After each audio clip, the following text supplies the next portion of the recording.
Varanasi traffic police line सभागार में cyber अपराध में व्यापारियों के साथ बैठक पुलिस कमिश्नर मोहित अग्रवाल के नेतृत्व में वाराणसी के ट्रैफिक पुलिस लाइन सभागार में महानगर उद्योग व्यापार समिति के व्यापारियों के साथ एक महत्वपूर्ण बैठक आयोजित की गई। इस बैठक का मुख्य उद्देश्य साइबर अपराध की बढ़ती घटनाओं को लेकर जागरूकता फैलाना और इससे बचाव के उपाय साझा करना था। बैठक के दौरान पुलिस कमिश्नर ने साइबर अपराध के कई पहलुओं पर विस्तार से चर्चा की। उन्होंने बताया कि यदि कोई व्यक्ति डिजिटल अरेस्ट, संदिग्ध एपीके फाइल्स या अन्य डिजिटल माध्यमों से साइबर ठगी का शिकार हो जाता है तो वो तुरंत हेल्पलाइन नंबर 1930 पर कॉल कर सकता है। यह नंबर 24 घंटा सक्रिय है और पीड़ित की बैंकिंग डिटेल्स को तुरंत ब्लॉक करने में मदद करता है। उन्होंने व्यापारियों को सलाह दी कि जब तक किसी मोबाइल एप्लीकेशन के बारे में पूरी जानकारी ना हो तो उसे ना खोलें और ना ही इंस्टॉल करें। अगर कोई कॉल के माध्यम से आपका डेटा चुरा कर निवेश या किसी अन्य बहाने से धोखाधड़ी करता है और आपको डिजिटल अरेस्ट की स्थिति में डालने का प्रयास करता है तो बिना देर किए पुलिस से संपर्क करें। पुलिस कमिश्नर ने आश्वासन किया कि जागरूकता और सतर्कता के जरिए हम साइबर ठगी और डिजिटल अपराधों से आसानी से बच सकते हैं। देखिए, देश में जिस तरह से साइबर अपराध घटित हो रहा है, हर 15 सेकंड में एक व्यक्ति साइबर अपराध से देश में ग्रसित हो रहा है।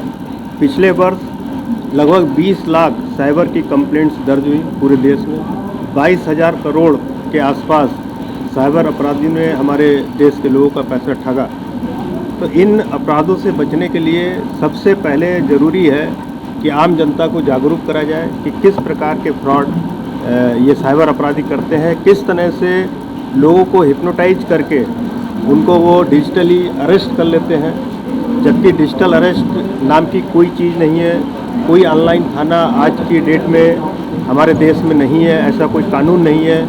ये सब चीज़ें फर्जी हैं। इसके बारे में आम जनता को जागरूक करने के लिए आज ये व्यापारियों के साथ बैठक बुलाई गई थी, जिनको बताया गया कि साइबर अपराध से किस तरह से बचा जाए, अपने मोबाइल में किस तरह की सेटिंग्स रखी जाए जिससे कि अपराधी आसानी से उनका डेटा ना चुरा सके। साथ ही उनको यह भी बताया गया है कि यदि उनके साथ साइबर अपराध घटित हो जाता है तो जो हमारा 1930 नंबर है, 1930 नंबर या cybercrime.gov.in की वेबसाइट है, वहाँ पर अपनी कंप्लेंट को तत्काल रजिस्टर कराएं।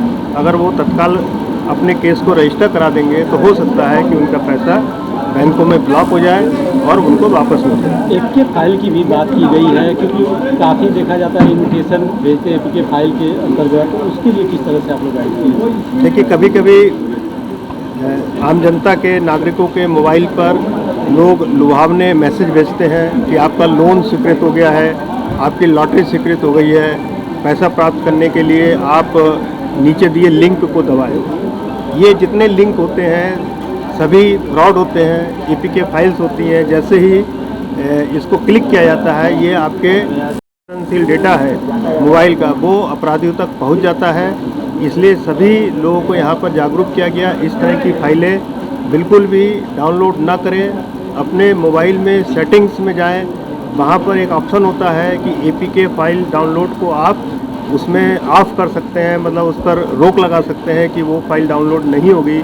अगर इस तरह की सेटिंग सब लोग रखेंगे तो इस तरह के फ्रॉड से बचा जा सकता है। सर, एक और है, ग्रामीण क्षेत्रों में काफ़ी साइबर ठगी के आ रहे हैं, क्योंकि कम पढ़े लिखे होते हैं, मोबाइल में आता है तो उसको क्लिक कर देते हैं, जो साइबर ठगी के शिकार होते हैं, उनके लिए किस तरह? देखिए, इस तरह के वर्कशॉप हम पूरे ज़िले में कर रहे हैं।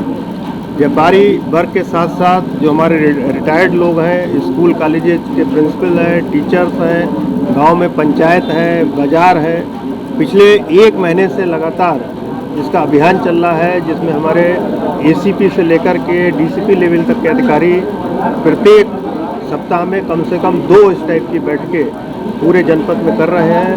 और हमारा ये प्रयास रहेगा कि जनपद के हर नागरिक को इस संबंध में हम जागरूक कर दें।